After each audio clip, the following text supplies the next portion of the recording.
Hello everyone, and thank you for checking out my presentation. This presentation is going to look at the topic of whether or not healthcare is a basic human right that should be guaranteed to all citizens of the United States. So for now, the Supreme Court has asserted the constitutionality of a universal healthcare system by a narrow margin of 5-4, but as we've all seen in the news, the debate is far from over. This presentation will take a closer look at Thomas Jefferson and attempt to look at things from his perspective. So, is healthcare a basic human right? As I said in the previous slide, this is a brief look at the idea of healthcare as a basic right and how it would be perceived as such by Jefferson. Obviously, Jefferson never wrote about the subject of healthcare, but I'm going to take a look at some of his quotes and attempt to formulate from this body of works an idea of whether or not Jefferson would approve of healthcare as a basic or natural right guaranteed to everyone. Thomas Jefferson is credited with authoring most of the Declaration of Independence with a little editing help from some friends. One of the well-known lines, of course, is, "We hold these truths to be self-evident, that all men are created equal, that they are endowed by their Creator with certain unalienable rights, that among these are life, liberty, and the pursuit of happiness, that to secure these rights governments are instituted among men, deriving their just powers from the consent of the governed." Clearly, the founders viewed life as sacred and worthy of protection, as well as liberty and the pursuit of happiness. Further, Jefferson was adamant about including a Bill of Rights to the Constitution. Some examples of the rights secured are listed here. The lingering question is, does health care fall under the umbrella of any of those specifically stated and to be protected by the enumerated powers? As Hamlet says, there's the rub. To find out what Jefferson would argue, let's take a look at what he wrote. As I stated earlier, Jefferson never wrote specifically for or against healthcare, but he did write about something else he viewed going beyond the enumerated powers, and that was the national bank.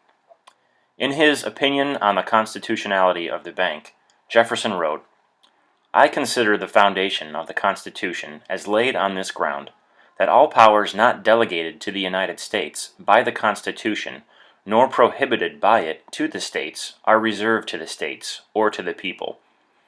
To take a single step beyond the boundaries thus specifically drawn around the powers of Congress is to take possession of a boundless field of power, no longer susceptible of any definition."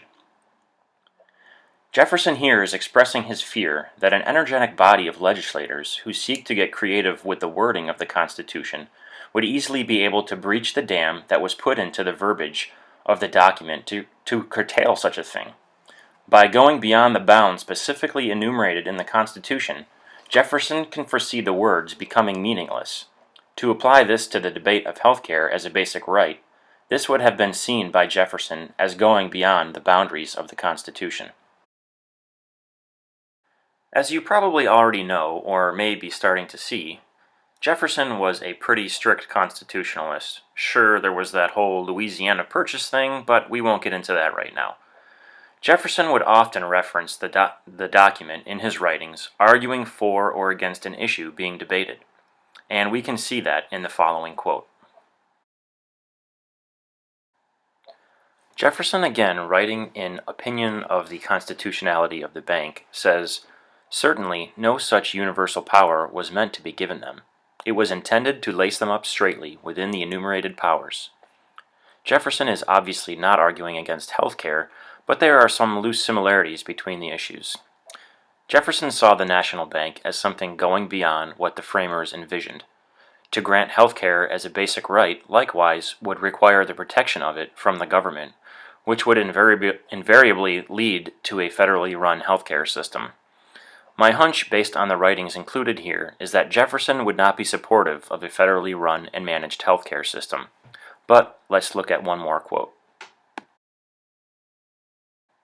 If such latitude of construction be allowed to this phrase as to give any non-enumerated power, it will go to everyone, for there is no one which ingenuity may not torture into a convenience in some way or other, to some one of so long a list of enumerated powers. As you can see once more, Jefferson is not allowing any wiggle room in what the Constitution allows. His argument is essentially saying that to open the door just a little and allow one thing that is not enumerated will open up the floodgates to any legislator with ingenuity and rhetorical skill. My gut tells me that Jefferson would not be supportive of the federal government administrating a healthcare system based on the previous quotes. But is all lost in this regard? I think if the door is closed by Jefferson on the federal government, the window may be open a crack for the states. Let me explain what I mean by that. Most people are familiar with the 10th Amendment. It says, "The powers not delegated to the United States by the Constitution, nor prohibited by it to the states, are reserved to the states respectively, or to the people." Perhaps an argument can be made that while Jefferson would not support a healthcare system administered by the federal government, he would be supportive of this on a state level. Massachusetts was the first state to implement a mandatory healthcare system, and it seems likely that this is the route Jefferson would have argued for if he were still alive today.